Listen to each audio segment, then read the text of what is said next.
What's going on, everybody, and welcome back to the channel. So I had a lot of really positive feedback about my video on radio for preparedness. So I figured I would shoot a video for people who were brand new to this and weren't radio dorks like me and wanted to just be able to set up a radio and have it ready for if things went sideways. I'm still going to encourage people to get licensed, and I know there are people that are going to push back on that. That's fine. That's your prerogative. But I'm still going to encourage people to get licensed. But I'm going to show you how to set one of these things up. I apologize. My allergies have been kicking my butt lately. I'm going to show you how to set one of these things up so that you know, A, how to program it, and B, how to use it. We're going to be setting up the ubiquitous Baofeng today. This would not be my radio of choice for myself for most things, but I think for most people who aren't radio people, this is probably your best option for an entry-level radio, and it's like the gateway drug into everything else. You can always upgrade from here, but we'll be talking in a little bit about radios and equipment and things, and I'll actually take you over to the computer and we'll look at some of those things, and you'll see how inexpensive these things really are and what we're going to be talking about today. So I literally, Amazon 10 minutes ago, dropped off a brand new Baofeng. So they come like this in this weird sort of green plastic packaging. So let's go ahead and open this guy up.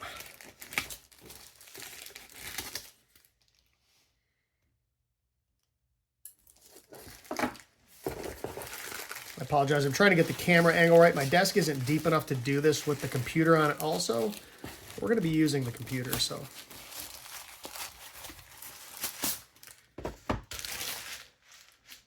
So, here's our box. Let's go ahead and take a look at what is inside one of these boxes. Now, these vary depending on which radio you get. This one is the same radio as this. It's actually not a UV5R. It's one of the tri-banders, but it's the same exact radio. It just works on 3 bands instead of 2. And if you don't know what a band is, we'll be talking about that shortly. So we're going to go ahead and open the box. Like I said, this is brand new, never been out of the box. You just saw me unwrap it, so it's not like I pre-staged this. So in here you've got your manual. So these manuals are really good if you need kindling to start a fire or you want to fall asleep. Right, they're kind of useless. They're written in not even really passable English, and they don't do a terribly good job of going over the radio. On top, you'll find the radio itself, wrapped in some plastic. In a nod to not a Rubicon, I will peel that guy off. Actually, TO does that also, Steve KM9G. So plastic is off of our display. In the box, we have our battery. Now, this is a standard UV5R battery. This is not a USB-C charging battery. I am not going to use this battery for this demo right now because these don't come fully charged. I'm actually going to rob the battery off of the radio I have on the desk. And this one, as you can see, is a Type-C battery. All right, so I'm just going to go ahead and remove that right now. The way you do that is there's a latch right here at the top of the radio. You push down on that latch, slide the battery off, slide the battery on, locks into place. Get our top plastic doohickey out of the box and get the radio out of the way. We have our antenna. These antennas are not amazing. They work. That's about the best thing I can say about them. We'll talk about antennas in a little bit, but this is the stock rubber duck that comes on with these radios. They're, like I said, they're pretty bad. You've got an extremely high quality, and yes, that is absolutely sarcasm, extremely high quality earpiece with a Kenwood jack. These, you can probably throw that in the garbage too. And you have the charging cradle. Now, this is what I was talking about in my previous video. You also have your belt clip and your wrist lanyard if you so choose to use it. I'm not going to put the clip on right now because it makes it easier for me to access the battery and stuff, but it just screws on with those 2 screws right there. Real simple. Now, this is what I was talking about with these charging cradles. all right? I need regular AC power to plug this thing to the wall to charge my battery, right? If this is the only way you can charge your radio, and with this radio, or with this battery, that's the only way I can charge it is in the cradle, all right? If this is your sole means of charging your radio and you got no power, that's bad. I'd recommend you stock up on batteries as well. They're cheap. So, very first thing we're going to do before we even turn the radio on is, and this is going to ruffle some feathers, and I honestly don't care because, again, we're setting up radios for emergency use. This is not my regular ham radio that I'm going to be doing ham radio stuff with. This is for somebody who needs a radio that will do everything in a pinch. I'm going to unlock this radio. All right. I'm not saying you should transmit out of band. I'm not saying I do transmit out of band. I'm saying that in an emergency situation, if this radio is capable of transmitting on things other than ham bands, I'm going to do that. Let me caution you, though. When I unlock this thing, it will transmit anywhere within the bands this radio will transmit on. Which means if you don't know what you're doing, you could step on first responders, right? Police, fire, ambulance. You don't know who you're stepping on. Don't just willy-nilly punch a frequency into this thing and pull the trigger. Okay, you may cause interference to that ambulance call that's coming to save somebody's life, okay? So we're going to talk about what frequencies you should plug into these things. Don't deviate from those with the exception of I'm going to show you some simplex frequencies you can use, but don't just start punching numbers into this thing and hitting the push to talk. You never know what you're stepping on, and it could literally cost somebody their life. I know that sounds dramatic, but like I said, if it's a 911 call and you're stepping on top of an emergency first responder, that's bad news. Okay, so please understand that once some of these things is unlocked, you got to be careful. So you press push to talk, the monitor button, and the VFO button all at the same time. So we're going to go 1, 2, 3. And then you turn the radio on.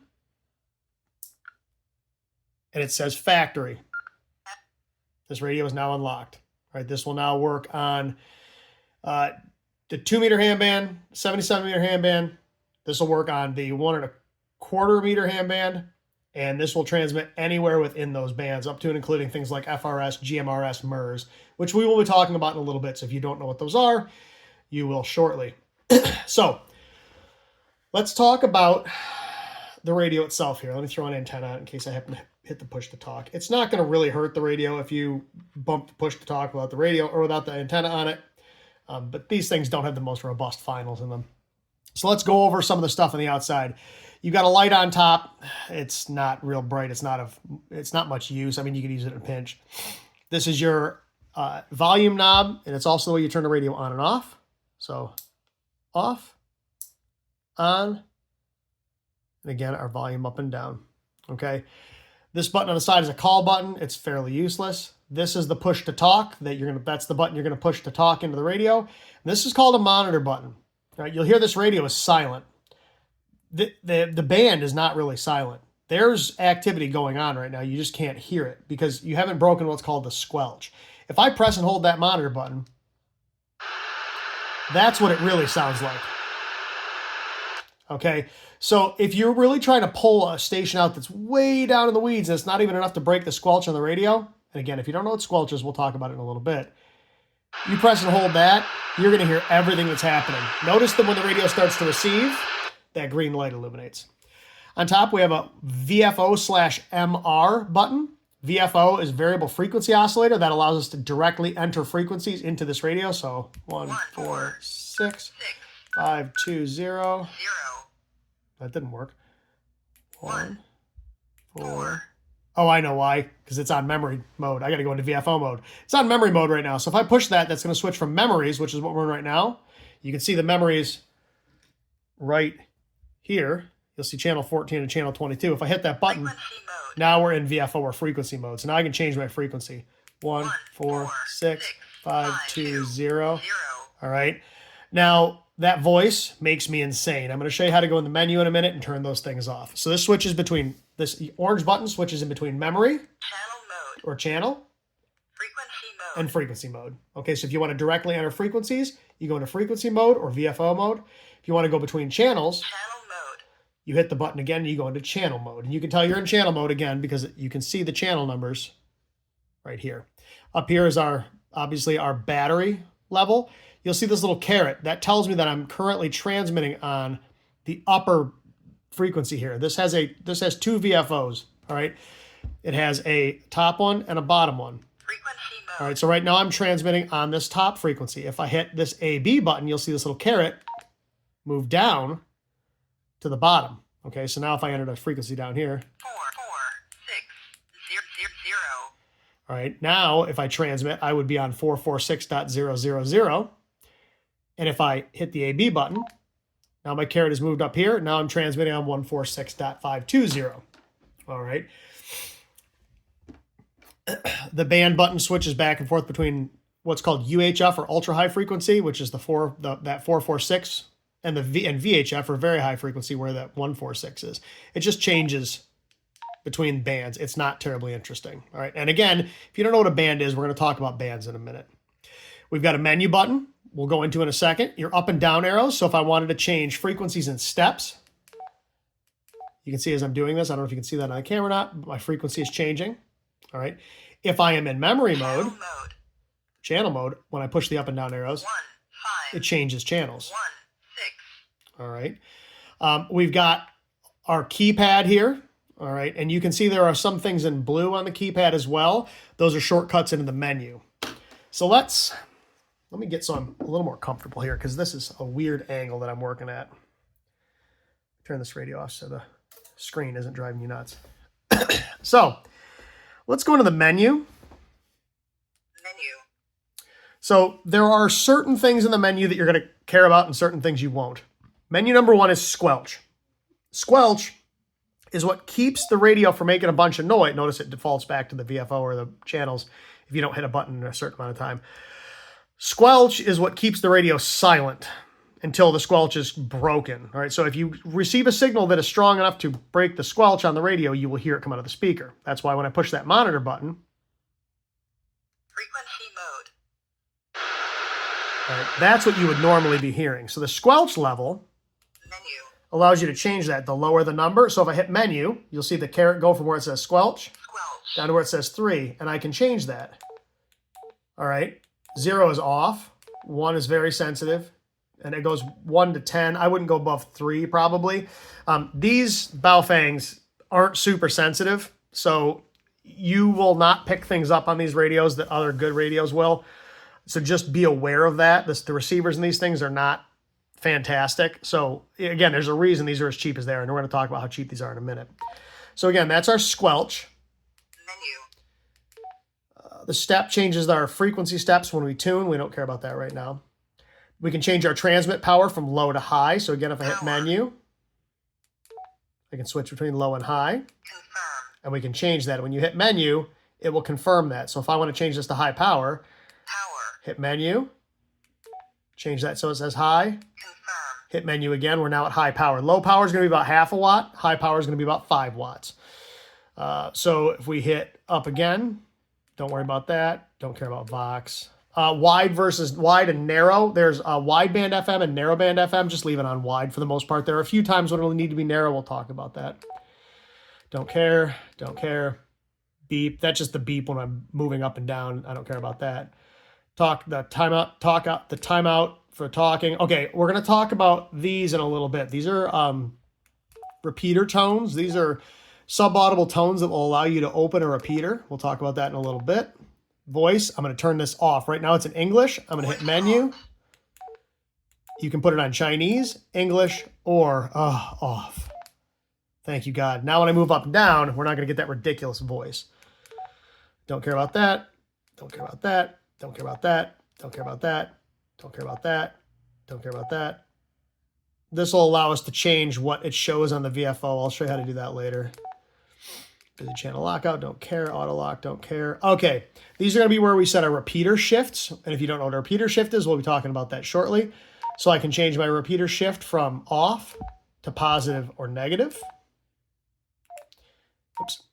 All right. Our next thing is our frequency offset for our repeater. And again, we'll be talking about all these things shortly, but this is where you would change that. We can store memory channels. We can delete memory channels. We can change the color of this backlight, which we don't really care about.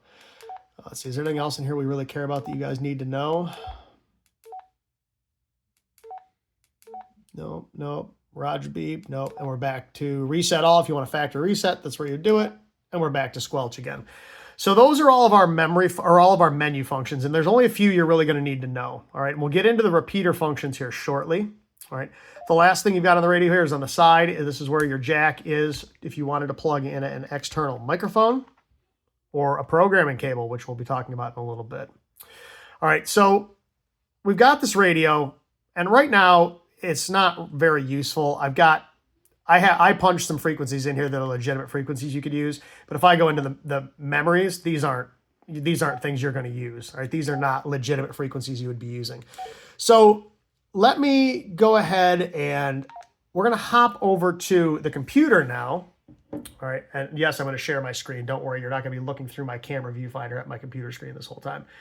We're going to go over to my computer here, and we're going to look at all of the different things that we need to know to set one of these guys up. We're going to look at the radio itself. We're going to look at some antennas, some batteries. We're going to look at how to find the frequencies you need to program into this thing, the software you're going to use to program it, and I am going to show you how to hand program one of these too, because while it's easier to program from software, if you're in the field and you need to program one of these on the fly and you don't have a computer and don't know how to hand program one of these, you're sunk. So I'm going to show you how to do all that stuff. So like I said, we're going to hop over here to the computer, and I'll be back in just a minute. Okay, so we're back, and I am on Amazon. So what you're looking at here is just a standard Baofeng UV5R. So this is a dual band. We'll talk about bands in a minute. This is a dual band walkie-talkie. It is 5 watts. Okay, this works on the what's called the 2-meter hand band and the 70-centimeter hand band. All right, so you'll see our frequencies up here, 144 to 148, 420 to 450. Again, once you unlock it, it will transmit outside of those. But again, that comes with some caveats. Don't unlock this thing and then key up wherever you feel like. So you can see it is $16.99. They are dirt cheap. All right.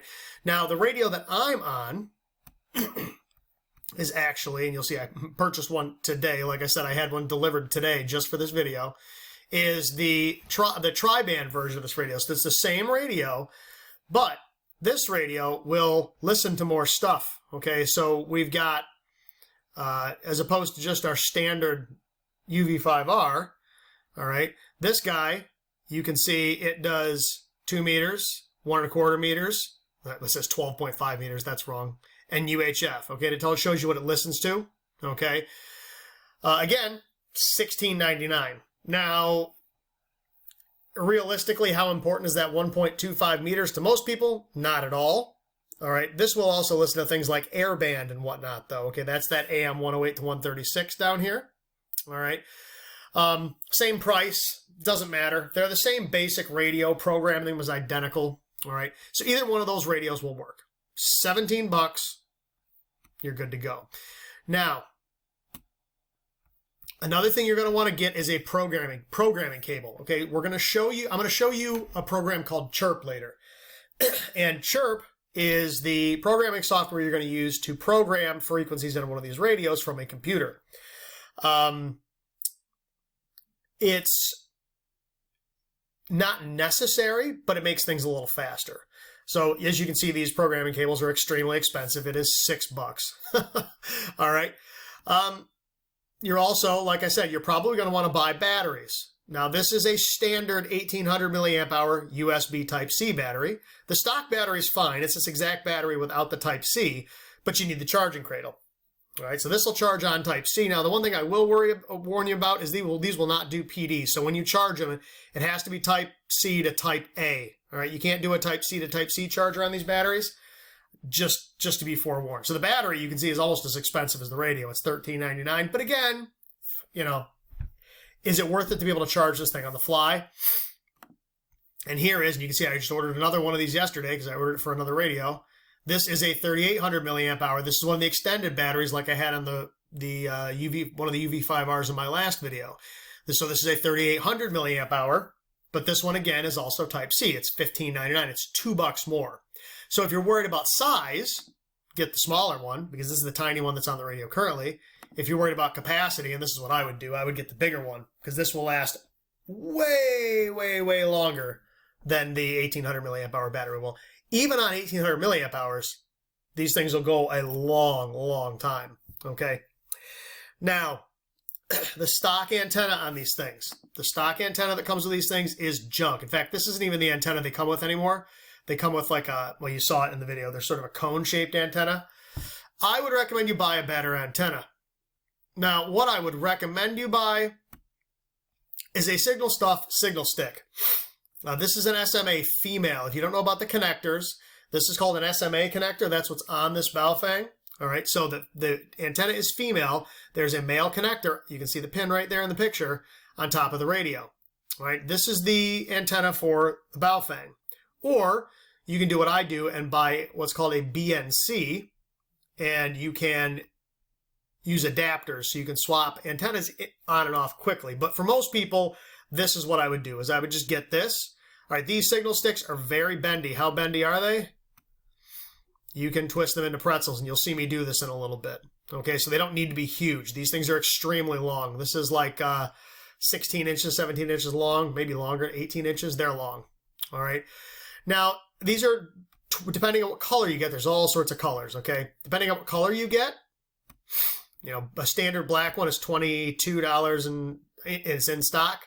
They've got all sorts of different colors. Silver, yellow, orange, red. I've got a red one, which is awesome. Green, blue, white, brown, violet, pink, and glow in the dark. I've got a glow in the dark one too. So I've got like 3 or 4 black ones, a red one, and a glow in the dark one. I also have you'll see they make single band 220 and single band 440. I own one of each of those as well. But for everybody watching this 19-inch dual band, this is the guy you'd want.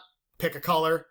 If you don't want to, and one of the nice things about Signal Stuff is they support hamstudy.org, which is one of the greatest tools for, if you want to get licensed, it's a great tool for studying for the license exam. All right. If you don't want to buy from Signal Stuff and you want to buy everything on Amazon and just call it a day, I've got a couple of options. So this is a Diamond SRJ77CA. This is a very good antenna. Notice, though, it's $30, right? And these are long antennas. Keep in mind, this is a 15-inch long antenna. So this is going to get in the way when you're just walking around, okay? This is when you really need to reach out and touch someone. The stock antenna, if you're in close, is fine. But if you need some range, you're going to need a better antenna. So this is one option. The next one I'm going to give you is a Nagoya NA771. This is a fantastic antenna, and they are $21. If you want to go real cheap, you can go with like this Redivis. It's a very similar antenna, although it doesn't work quite as well. It's a whopping $8.99. Okay, I cannot stress enough how important antennas are.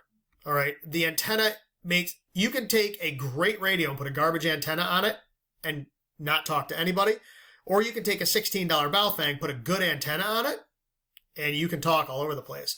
One thing I didn't do, let me do this real quick. I forgot all about this. One thing you might want to look at also when it comes to antennas is a roll-up J-pole. All right, so this is an N9TAX Labs. There's a bunch of different versions of these you can buy. This is the one I actually have hanging up outside. They roll up. They're made out of ladder line. All right, you pick your connector. So in this case, we'd want an SMA female. All right. You select your cable length, 10 feet or 16 feet. Now, what I'm going to tell you is the frequencies you're going to be working on, the shorter the length of coax, the better. Now, granted, you're not going to be able to get it up as high, but you're not going to have as much loss, so I'd probably go 10 feet. You can get a little 3D printed antenna hook if you want. All right. You can get a mount if you're going to mount it in PCB pipe. I wouldn't waste your time with that one because this is going to get thrown in a pack, and they're $35. This will really get out. Okay, so this like I said, this is the antenna I have outside to talk on these bands. So this is a great antenna also. So we've looked at the radios, right? So we've got our ubiquitous UV5R for a whopping $16.99. You've picked an antenna. So like I said, if it was me, I would buy a signal stick and the roll-up J-pole. It's entirely up to you how much money you want to spend and what you want to buy. Now we need to talk a little bit about bands. I've been using the word bands, and some people probably don't understand what that means. So these are all of the U.S. amateur radio bands. Okay, so a band is simply a set of frequencies. And in the amateur radio space, they range from, now this is the length of a single wavelength.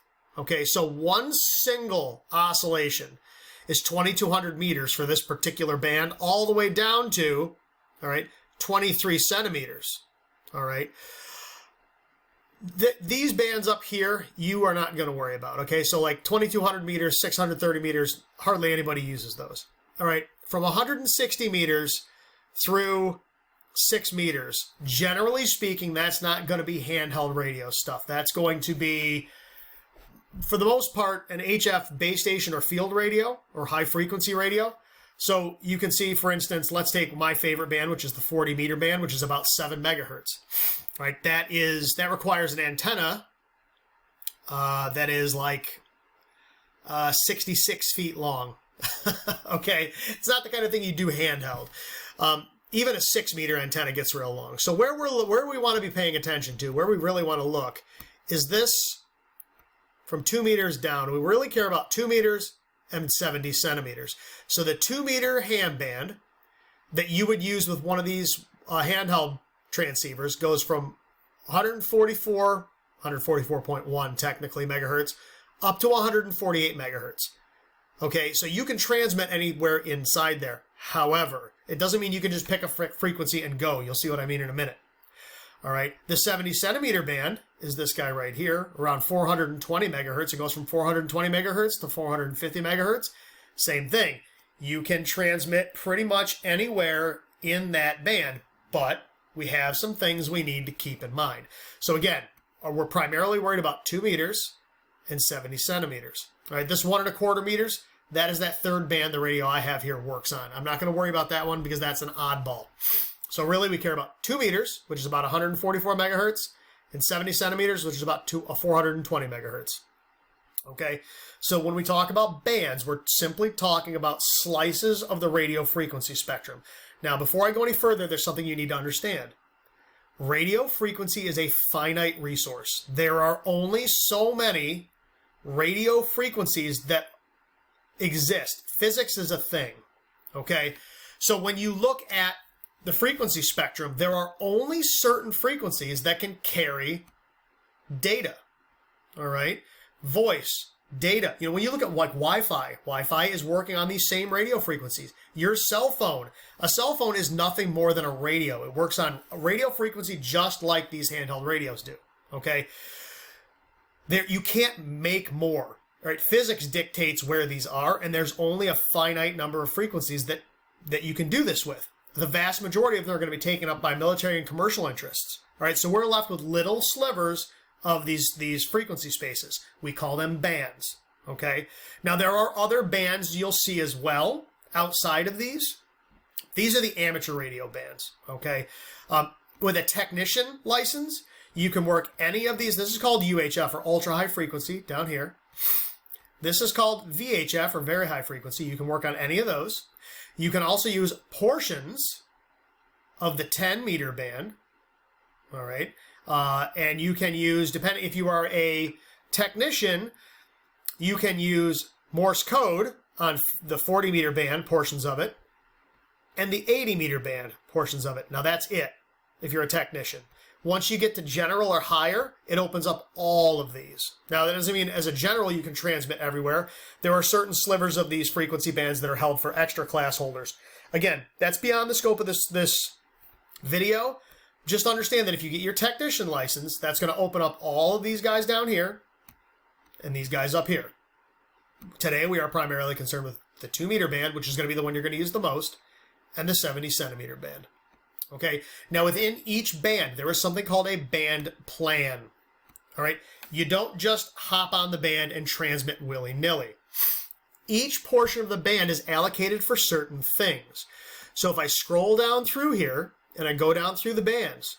This is the ARRL website. When I get to the 2 meter band, 144 to 148 megahertz, you can see this is broken up into different things. So 144 megahertz to 144.05 is EMECW. That is Earth, Moon, Earth Morse code. In other words, you are sending Morse code out. It is bouncing off the moon and bouncing back down to the Earth. No, I am not kidding. All right. Then we've got CW is just Morse code. It's continuous wave. Don't worry about that. SSB stands for single sideband. Again, we're not going to be working in that. All right. We've got down here where you see FM. FM is where we're going to be working. So you're going to see FM repeater inputs. And down here you'll see simplex.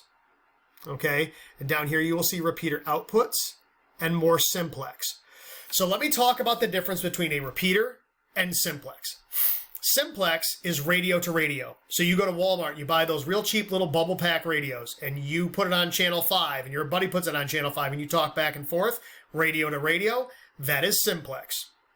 Then there's duplex, which means you are transmitting on one frequency and listening on another. That's how a repeater works. Okay, so these repeaters, you transmit in on one frequency, the repeater boosts your signal and spits you back out from a higher location in a bigger antenna on a different frequency. All right. So if you're working radio to radio and you're working FM, your frequency needs to be someplace between 146.40 and 146.58 or 147.42 and 147.57. So you would physically enter the number into the radio. We'll do this in a little bit. And that would be the frequency you were operating on. So you saw me earlier enter 146.52 and 446.00 into the radio. 146.52 is the national calling frequency for 2 meters. The national calling frequency is probably the frequency you're going to want to start on in an emergency. Unless you know repeaters in the area and you know what people listen to, you're probably going to want to start on the national calling frequency. Set your radio to 146.52, hit the push to talk, and ask for help. If we go down to the 70 centimeter band, you'll see it's the same deal. It is all broken up into the same stuff. So we've got ATV is amateur TV. That's what you're looking at. Earth, Moon, Earth, CW, so on and so forth. You'll see we don't get to our FM stuff until we get way down here.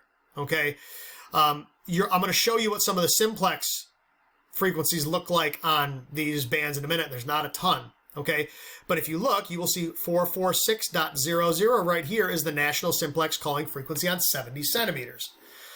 Now, let me talk about when you might want to use 2 meters or 70 centimeters. Or this 2 meters is a VHF or very high frequency band, and 70 centimeters is UHF or ultra high frequency band. So let's talk VHF versus UHF.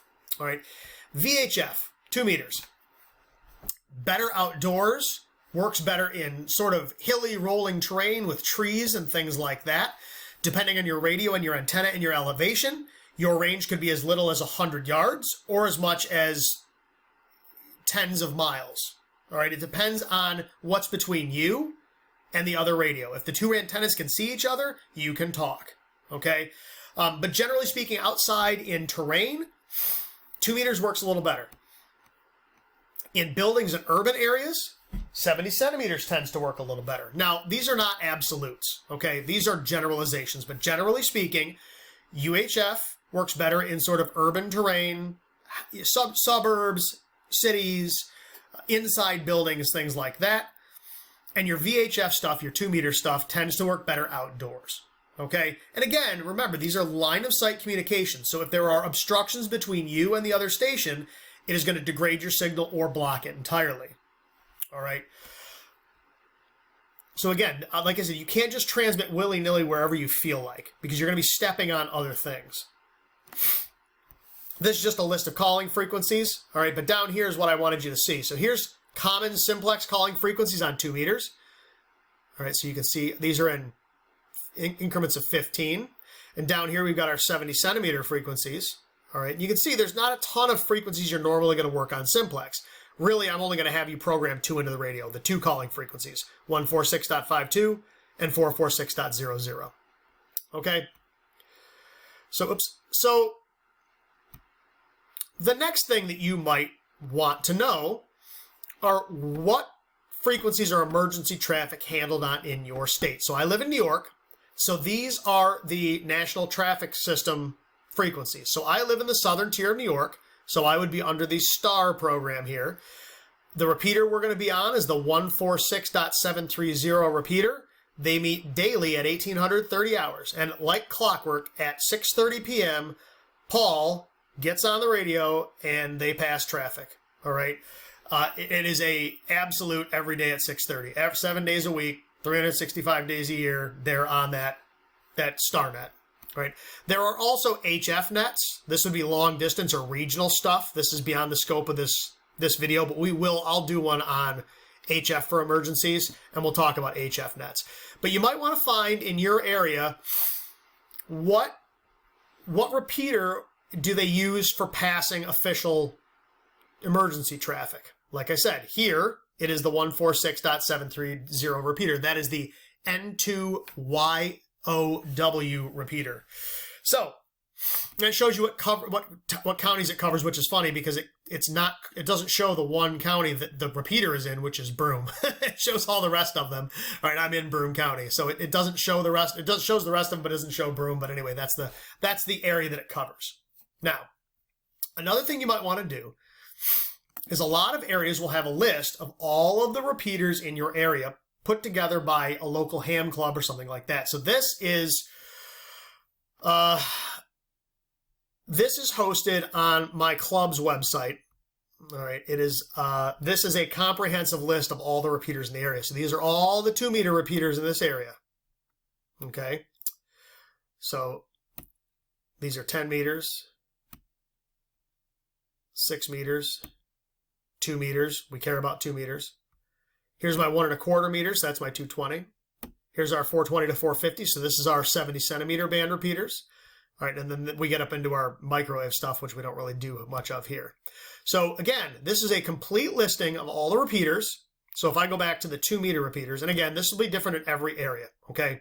So if I want to look at, for instance, the N2YOW repeater I just talked about, you'll see 146.73. You'll see this number that says offset in kilohertz, -600. Like I said, a repeater, you transmit into it on one frequency, and you listen on another frequency. Okay, so this would be the frequency we listen on. We would transmit down 600 kilohertz. All right, so we're transmitting on 146.130. Okay, we've got. In fact, I can. Well, yeah. Once I get the other camera back up and running, I can actually show you that. I will set, in fact, I'll do it right now while I'm thinking about it. I'm going to set my IC705 to that repeater. I think this will show me the repeater offset. Let me see. Yes, it does. Okay, so when I key that up, it shows you what the actual transmit frequency is. So I'll show you what that looks like.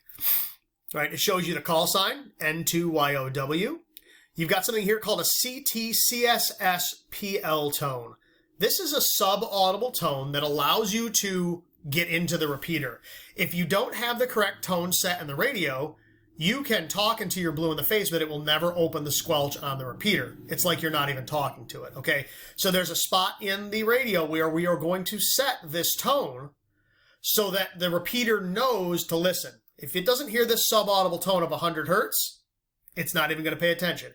It shows me where it is. It's in Binghamton, New York, Broome County. And it tells me it is on Ingram Hill. It tells me it supports P25. All right, it's NAC 293. Don't worry about that stuff. You guys don't care about that. That's way above what you need to know for this. All right. So again, you might want to try to find a listing in your area that shows you all the different repeaters. Now, if you can't find something like this, there is a website called Repeater Book. There's also a Repeater Book app. Now, some of this stuff is not going to be accessible without a call sign. So just know that. Some of it will, some of it won't. Okay. So I'm logged in. So I'm going to go ahead and click North American Repeaters.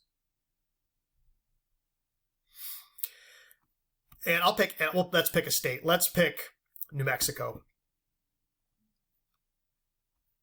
All right. I can pick the band I want. So let's say I want 2-meter repeaters. And it will show me all the 2-meter repeaters in the state. All right. Let's suppose I want to do it by county. So let's suppose I only want to see. Let's say I only want to see ones near Albuquerque, New Mexico. By nearest city, we click this guy. This is all of the repeaters You're in Albuquerque, New Mexico, with the frequencies, the offsets, the PL tones, where it is, the county it's in, the call sign, whether it's an open or closed system. Sometimes these are closed. So see right there where it says closed, you can't just use this repeater. And it tells you what it supports. All you care about is that it's FM. Even if it doesn't say FM on it, these will have, they'll back up to FM. So even this one that says DMR there, it'll work on FM. All right. But FM is going to be your primary. This radio will only transmit in FM. It won't transmit in any of these other things you see. All right. But Repeater Book is a place where you can find all of those ham radio repeaters. So if I go back and I go to my area, so we'll go to New York, and we go into Broome County, which is where I live.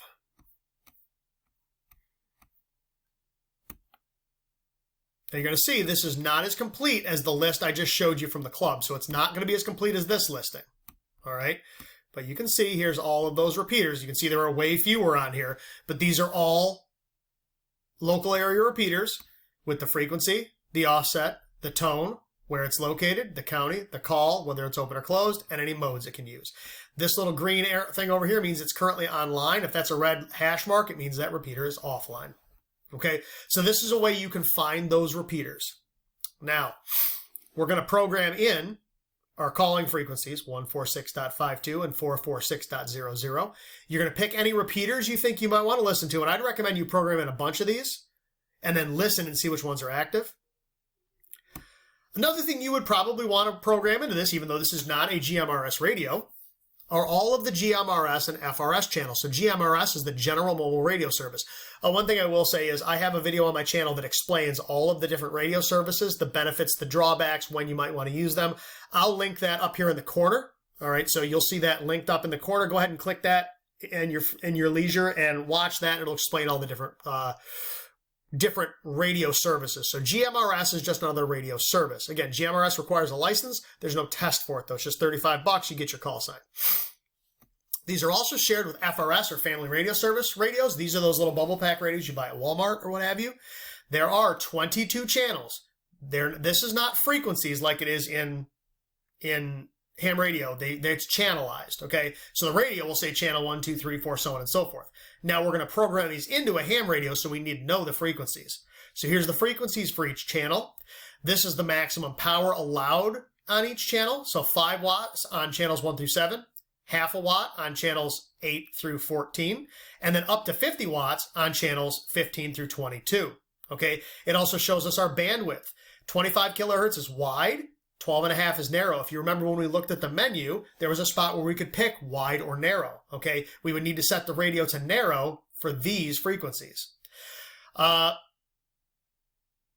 There are also 8 repeater channels for GMRS. So GMRS allows repeaters.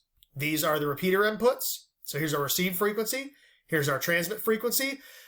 The offset on 70 centimeters, whether it's ham or GMRS, is always 5 hertz. It's always up 5 hertz on GMRS. It's not always up 5 hertz on ham, but it's always 5. It's going to be up or down 5. So like if we go into, or sorry, megahertz. So if we go into not 5 hertz, 5 megahertz. So if we go in here, you'll see plus 5 megahertz, plus 5 megahertz, plus 5 megahertz, plus 5 megahertz. Minus 5 megahertz, minus 5 megahertz, minus 5 megahertz, okay?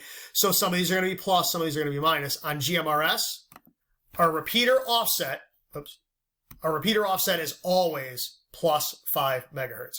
So if we are listening on 462.550, we are transmitting on 467.550. Again, 50 watts maximum power, wide bandwidth. We don't care about the 50 watts maximum power because the radio we've got is only 5 watts, okay?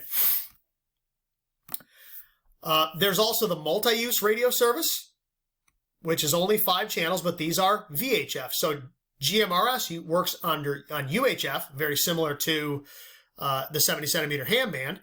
MURS is 5 channels, and it is VHF. So you can see it's slightly higher frequency than our ham bands, between 151 and 154 megahertz. Okay, this is license free. You do not need a license to use MURS. On GMRS, if you're on an FRS radio, which shares these frequencies, you do not need a license. All right, so I'd recommend you program all these into the radio also. If you are trying to find the GMRS repeater frequencies, there's a website called My GMRS. Again, some of the information is not going to be available without a license. But if we go in and let's click map, and again, I'm logged in, so I'll be able to see all the information. If we go ahead and zoom into my area, so I am in the southern tier of New York, you will start to see this populate with repeaters.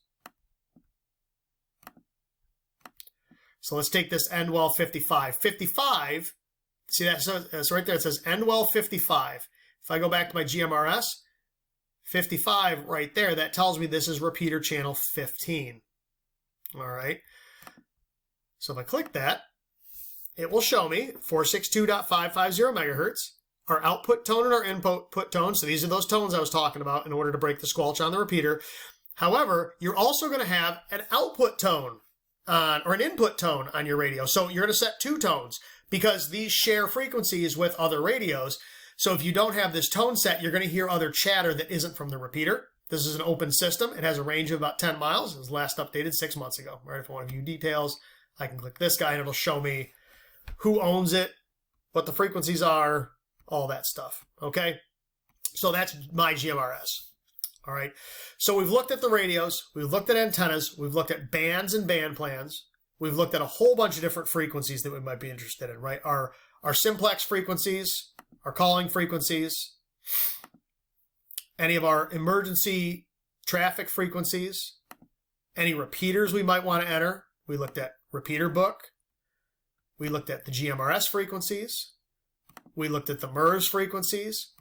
We looked at GMRS repeater frequencies. I know this is overwhelming, but bear with me. The last thing I care about right now is something called Chirp. Chirp is an open source radio programming tool. All right. This is the easiest way to program these radios.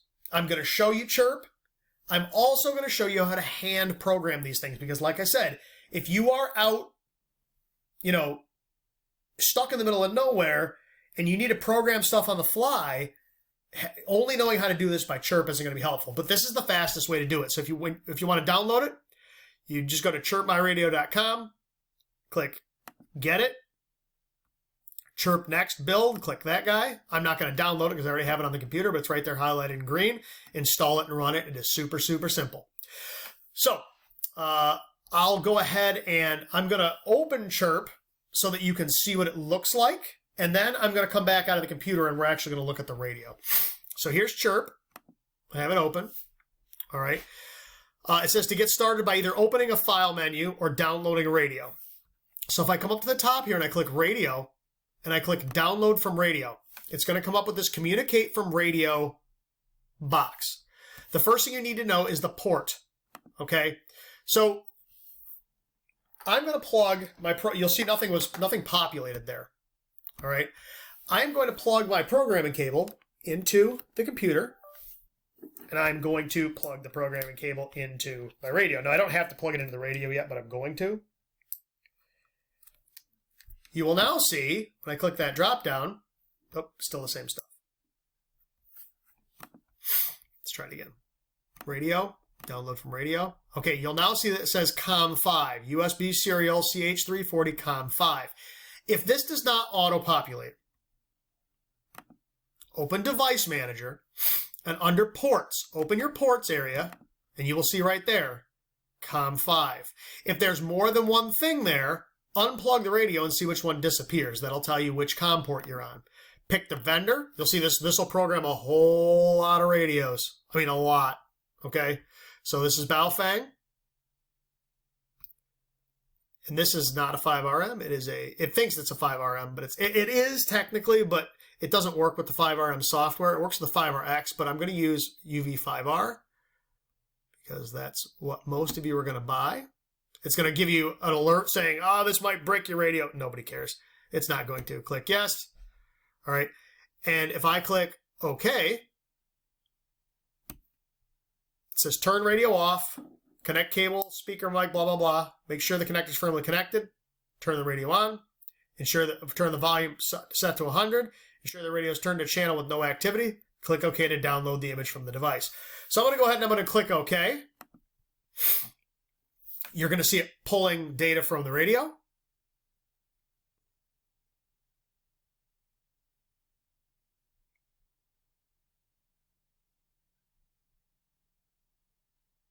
Boom. And here's everything that's currently in there. Okay. Now, what's in there right now is garbage. We don't care about any of this. It's all going to go in the garbage can. Okay. Now, I will show you in a minute the actual setup I have here on the radio. So I'll show you the radio plugged into Chirp. It's very simple. It's just a USB cable that plugs into the computer. The other end plugs into the radio. So the first thing I need to do is delete all this crap. So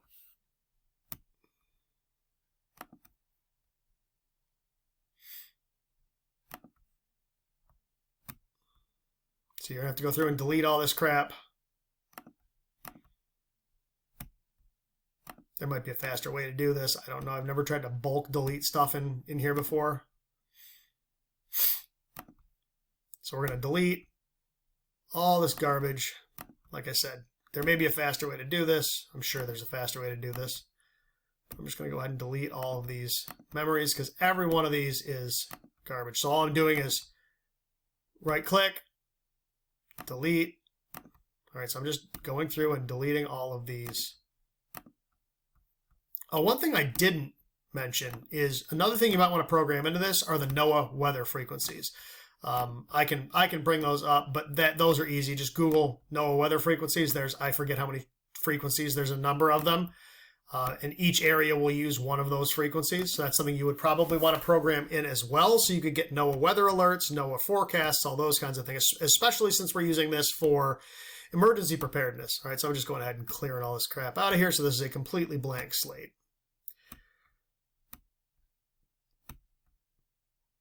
Get rid of all this crap. And again, I'm doing this fresh. This is a fresh radio. None of this was pre-planned other than I had all the tabs on my computer open. This is all on the fly from scratch in real time. All right. So we'll go ahead and let me just do this. NOAA frequencies. So here are the NOAA weather frequencies right here.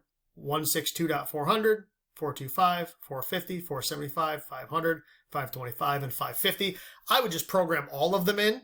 All right, you can look for the one that's used in your individual area by searching through the search here.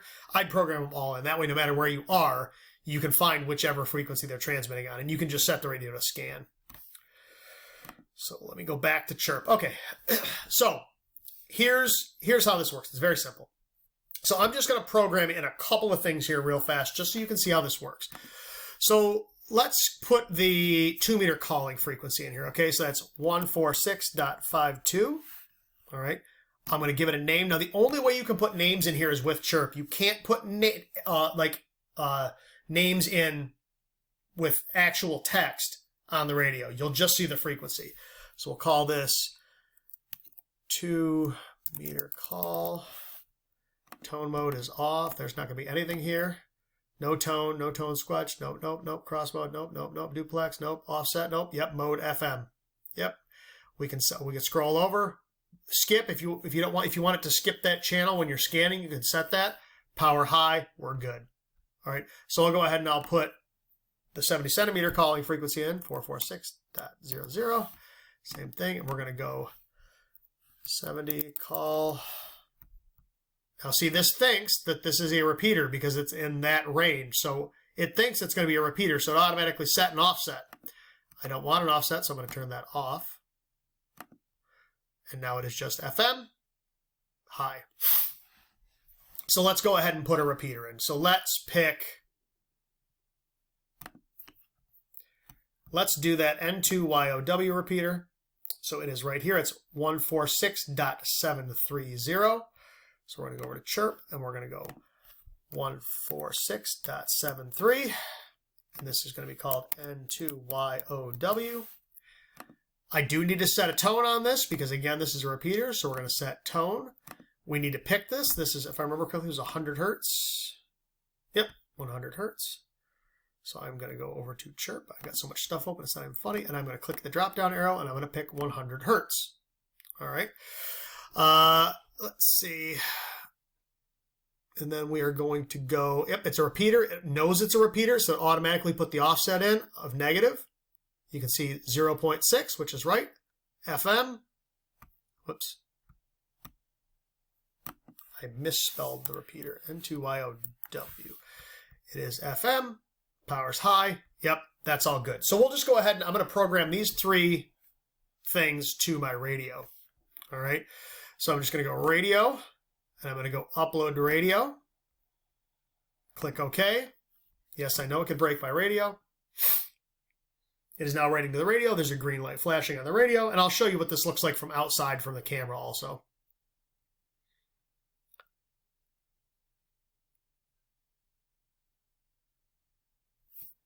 So this takes a second to flash.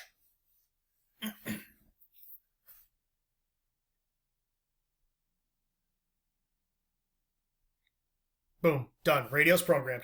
Okay, it's that simple. So you would just enter in your frequencies, set all these things up, and I'll show you what a completely done one of these looks like in a second. You'd set this all up and just hit upload to radio. Okay, now let me show you what one of these looks like that is complete. So I'm going to open one. This is the one I pulled from my other radio. Okay, so you'll see I have channel 0 as my local NOAA channel. Okay, that's my local weather channel. I've got all the GMRS, FRS channels in. I have the only GMRS repeaters I have in here are my local ones that I use, complete with all my tones. All right, these things might be a little confusing to you. This stuff, like this weirdness here, don't worry about this stuff right now. All right, just for ham repeaters, all you're going to need is tone mode and your tone. Okay. So if you look down here, you can see I've got my MURS channels, I've got my calling frequencies, and then I have my local ham repeaters with the frequencies, the call signs, the tone. You'll see this one does not have a tone on it. You can open that with any radio. The offset direction, the offset itself, they're all FM, and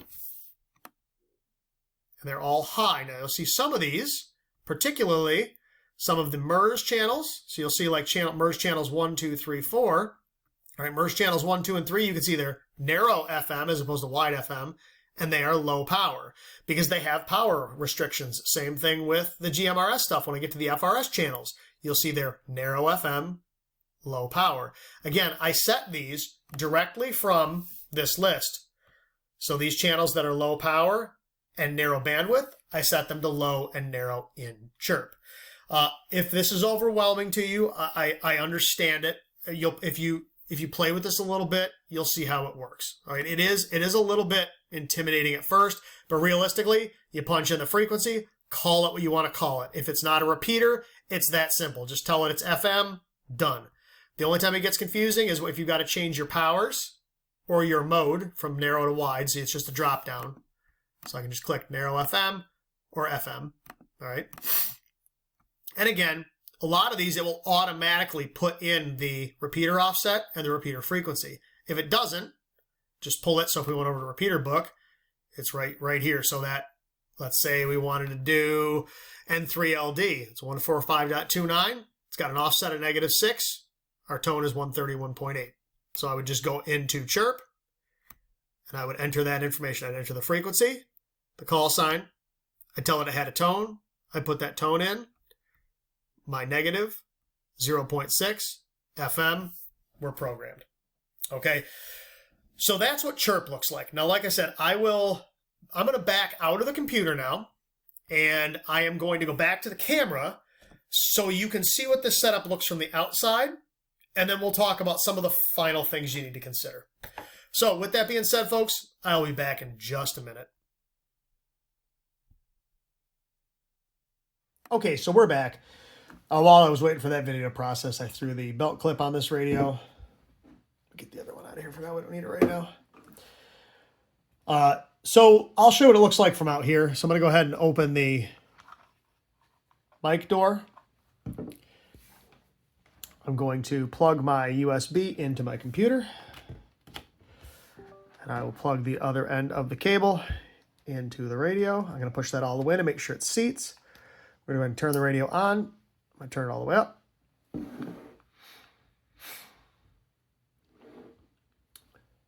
this so you can see. All right, so let's go ahead and open Chirp. Now, I did, while we were waiting, I did program this radio. So I programmed it with all of the channels. It took a while for the screen recording to process, so while that was happening, I threw the belt clip on, threw the belt clip on the radio. I flashed it, all that kind of fun stuff. So now we've got Chirp open. I want to make sure you can see the radio so you can see what the lights do and stuff. All right, so I'm going to go ahead and I'm going to go up here to radio. I'll click download from radio. We've got COM5, Baofeng, UV5R. I'm going to click OK. It's going to ask me if I did all these things. I'm going to say yes, I did. If you look down here, you'll see a red light flashing on the radio. That means it's cloning, and you can see the green bar going across the screen. Sorry, I'm so stuffy. My allergies are horrendous today. And there you go. So there's all of our channels. They are all programmed into the radio. All right, so you can see I've got my NOAA weather channel, all my GMRS, FRS, GMRS repeaters, MURS, all my ham stuff. All right, that's all programmed into the radio. So like I said, if you wanted to flash to the radio, you'd click radio, upload to radio. If you want to save this file so you've got it, file, and then save or save as if you want to change the name. It's really that simple. There's really not much to it. Okay, so the radio's programmed. Now, I do real quick want to show you what it looks like to do one of these by hand. All right, just so you can see what this looks like, because there is going to be times when you won't have Chirp available to you. So I'm going to go ahead and, whoa, that's loud. I'm going to go ahead and go into VFO. So let's suppose we wanted to program a repeater. So let's just suppose this was a repeater frequency, 444.050. It's not, but let's suppose it was. So let's go into, actually, let's make that, yeah, that works. So actually, no, it doesn't. Let's go 442, just say 442. Oh, something coming in on that, which is funny because notice there's no antenna on this radio, but it's receiving full strength, which means, oh, I'll bet you it's this. I'll bet you it's my monitor. Let me turn it off, see if that, nope, not the monitor. I don't know what's causing that interference. Doesn't matter. So we'll go to 442.1. So I'm going to go ahead and go into menu. And we're going to go, let's suppose this had a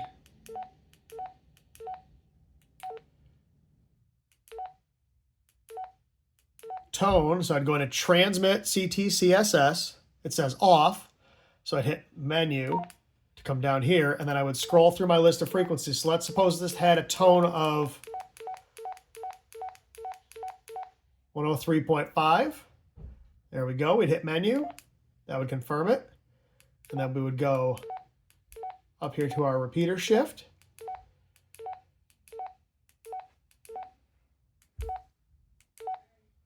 So our shift, this would be a positive shift because I'm on 442, so that would put me on 447. So I'm going to hit menu. I'm going to say that's going to be a positive offset.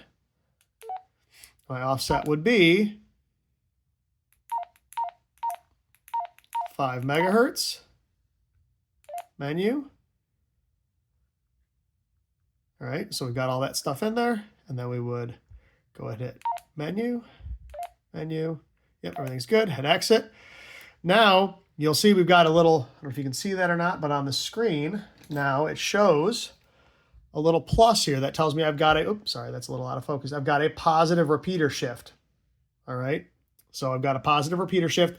I'm going to key this up real quick. There's no antenna on this thing, and I've got it on low power, so it shouldn't hurt the radio. I've got no antenna. Normally you'd run a dummy load on it, but I'm not worried about it on this radio. So if I key this up, you can see it changed from 442.1 to 447.1. Okay, see, that's where you can see it's transmitting on 2 different frequencies. Okay, so I'm going to go ahead and I'm going to go back to my channel mode. I'm on N2YOW 2 meters. Okay, so that is one of my local repeaters here. I'm going to go ahead and put my signal stick on my antenna, or I'm sorry, on my radio. So we'll screw this guy on.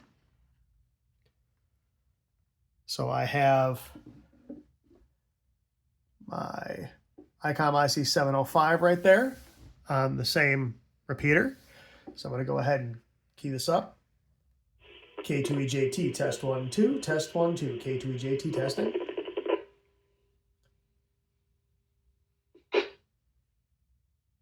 K2EJT clear. All right, so as you can see, this repeater is 7.8 miles away. All right, so that repeater's 7.8 miles away. It is on top of a big tall hill about 8 miles that way. All right, so that, in a nutshell, is how you program up one of these Baofengs. Now, some of that was probably a little confusing, a little convoluted. If you watch the video a couple times and try the steps that I went through, you should be able to program your radio.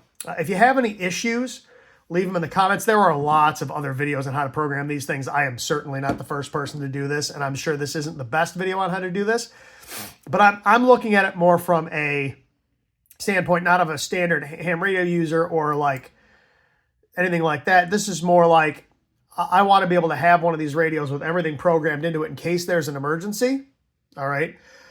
Like I said, normally you wouldn't want to transmit out of band. So you wouldn't want to have this thing unlocked and be transmitting on the GMRS and FRS and MURS frequencies and all that stuff. In an emergency, though, I don't care. I'm picking up whatever radio I have, and I'm going to make it work. And if you hear a bunch of chatter on GMRS channels, key up on the GMRS channels. You hear somebody talking on a GMRS repeater, use the GMRS repeater. It's an emergency, okay? In an emergency where your life or property, is especially life, is in imminent danger, just, grab the radio and get help. That's, at the end of the day, that's what this is all about. Like I said, if you're reticent about getting your license, I understand, but it's not a big deal. But it will afford you the opportunity to practice this stuff easier, because you'll be able to